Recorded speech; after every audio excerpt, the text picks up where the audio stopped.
سقراط کے سامنے ایک شخص نہایت خوب رو، اعلیٰ پوشاک،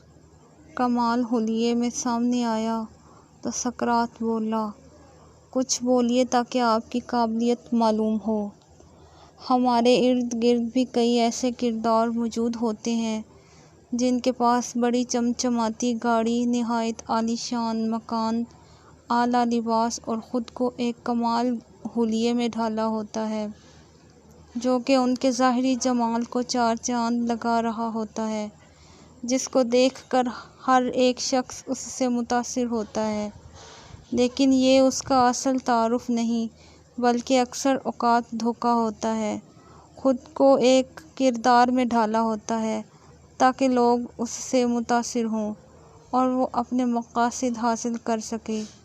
وہ اپنے اس تعارف کو قائم رکھنے کے لیے ہر طرح کے جتن کرے گا، ہر طرح کی کوشش کرے گا کہ لوگوں کے سامنے اس کا جو خاکہ تصویر بن چکی ہے وہ قائم رہے اور اس کا بھرم قائم رہے، لیکن یہاں یہ وہ غلطی کر رہا ہوتا ہے کہ وہ دراصل لوگوں کے ساتھ نہیں، اپنے ساتھ دھوکہ کر رہا ہوتا ہے۔ جس دن یہ بھرم ٹوٹا اس کی تصوراتی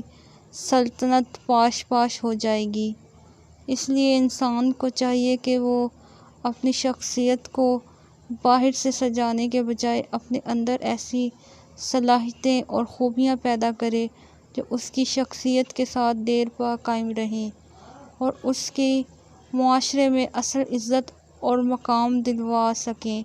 جو کہ ہمیشہ قائم دائم رہے۔ اگر دنیاوی جمال چلا بھی جائے تو یہ صلاحیتیں اور خوبی اس کی پہچان بن جائیں۔